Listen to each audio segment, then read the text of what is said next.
So the Jacksonville Jaguars have formally announced Doug Pederson as the next head coach for this franchise moving forward. And I'm very excited to get into this breakdown video talking about Doug Pederson, really talking about his tenure in the NFL. And also, I'll be breaking down some film talking about what Doug Pederson really does in these offensive schemes with his time in Philadelphia. But I wasn't making Jags content at the time Urban Meyer was named the head coach for the Jacksonville Jaguars. So I hope that this is my one and only time that I ever have to make another Jags head coaching video. I hope that Doug Pederson will be the head coach alongside a guy like Trevor Lawrence for this franchise moving forward for the foreseeable future.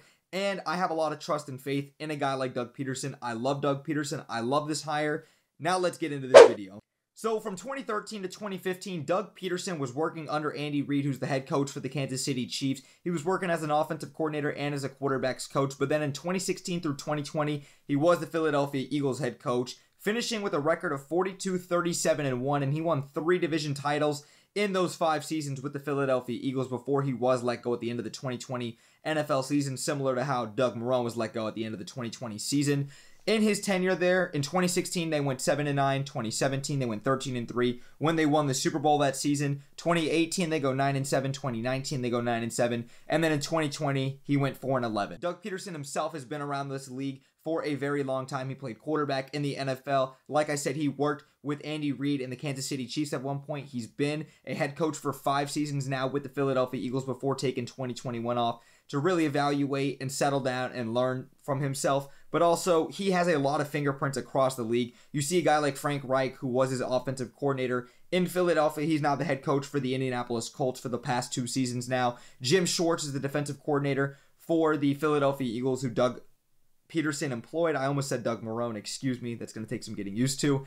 And then John DeFilippo, a guy who Jaguar fans are very familiar with. He was the offensive coordinator in Philadelphia for a little bit of time, I think during 2016 and in 2017 before Frank Reich took over. But also, John DeFilippo in 2019 was the Jaguars offensive coordinator when Nick Foles was here in Jacksonville and then Gardner Minshew's rookie season. But let's actually talk about Doug Pederson and his work from 2017 to 2020 on the offensive side of the ball. Offensive points per game, I'm going to go from 2017 to 2020.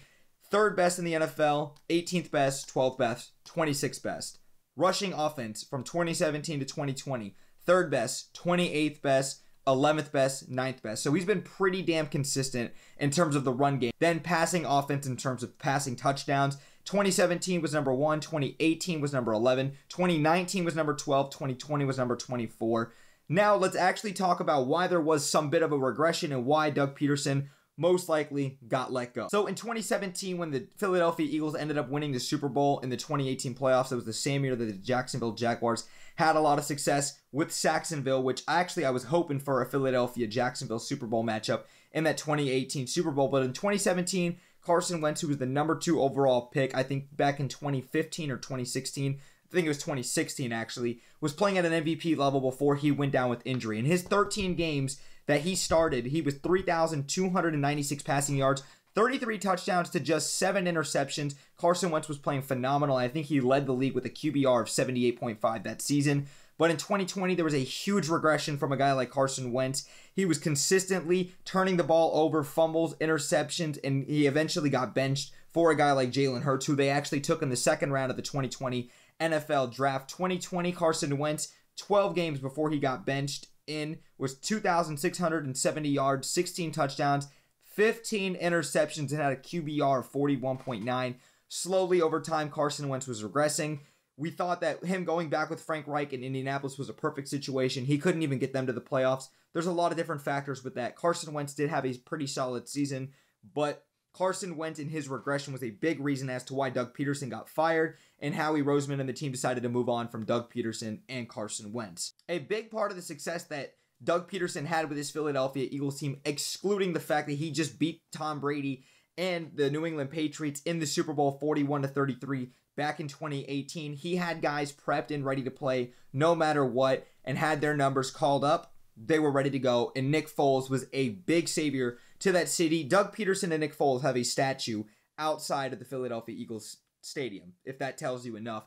In 2018, Nick Foles, during the playoffs, was 3-0. He won the Super Bowl, obviously beat Tom Brady, 971 yards, 6 touchdowns to 1 interception. In the 3 games that he played in the regular season, he was 2-1. Very great numbers from Nick Foles. He saved that team at the very end when it looked like, when Carson Wentz went down, that this team was going to be a little bit hopeless. Nick Foles came in and saved the day, won them the Super Bowl. In 2019, when Carson Wentz, I think, played in 11 or 12 games, Nick Foles came in, got them back on a hot streak. They went into Chicago in the 2020 NFL playoffs or 2019 NFL playoffs, beat them in Soldier Field when we saw Cody Parkey with the, double doink, and then they almost go into Mercedes-Benz Superdome in the divisional round, and they almost go in and beat Drew Brees. Nick Foles, if it weren't for Alshon Jeffrey missing the catch right through his hands, they probably go down and win that game with the way the momentum was going, if you remember correctly. Doug Pederson consistently has his guys prepared, ready, time and time again. And here's another impressive thing that Doug Pederson was able to do a whole lot with just a little bit. Now, obviously, Carson Wentz, like I said, was the number 2 pick back in the 2016 NFL draft. And in 2017, this team took off with a 13-3 regular season record, ended up finishing and winning the Super Bowl.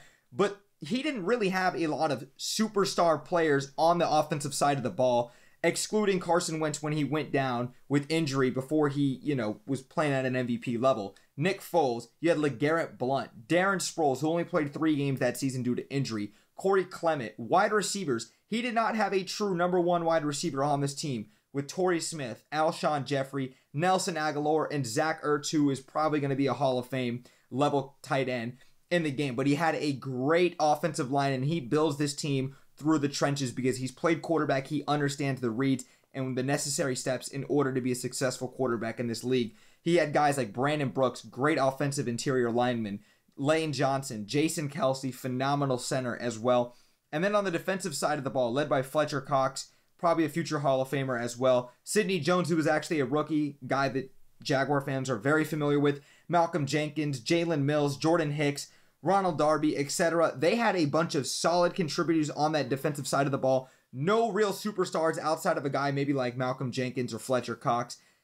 Doug Pederson gets the most out of his individuals, and that's something he was very adamant about in his press conference. It starts with every individual, getting these guys to play at their best level on and off the field, and then you build from a unit to a team to personnel, and then it all comes together. Now I actually want to talk about Doug Pederson and his playing style, something that he's mastered in the NFL, and something Trevor Lawrence is very familiar with his time in Clemson with Dabo Swinney, the RPO, the run-pass option type of offense. Now, obviously, you have to switch things up once in a while, but this is something that Doug Pederson has mastered significantly in the NFL, and that's why he had a lot of success in Philadelphia with Carson Wentz. Now, with these RPOs, Doug Pederson consistently, time and time again, has shown the ability that he does not want his quarterback running past that line of scrimmage. Now, obviously, Trevor Lawrence is very capable of running and scrambling for yards. We saw that with Carson Wentz. We didn't really see it with Nick Foles. He's more of a stationary type of quarterback.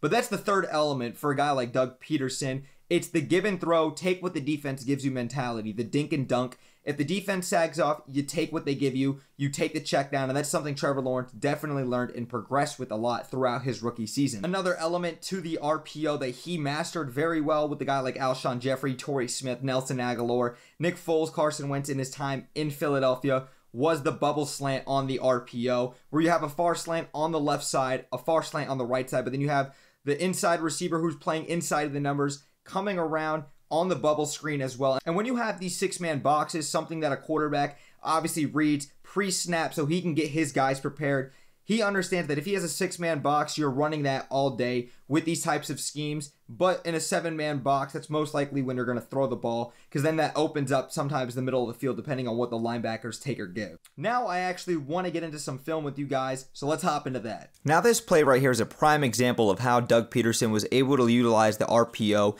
in the NFC Championship game with a guy like Nick Foles. So from the pre-snap penalty, you can see you've got man coverage across the board. You've got a 6-man front currently with the 4 defensive linemen, the 2 linebackers. You've got Harrison Smith, the safety, off the edge, and then you've got the single high safety playing that cover 1 deep. That's not on the screen. Then you've got man coverage across the board. Nick Foles can tell that if those linebackers bite on the run and they fill up the gaps, that slant across the middle of the field is going to be open. Whereas if they don't bite and they sag back, then they hand it off. Let's see this now. Tom Brady did what Tom Brady does. Foles fires, pass caught. Jeffrey.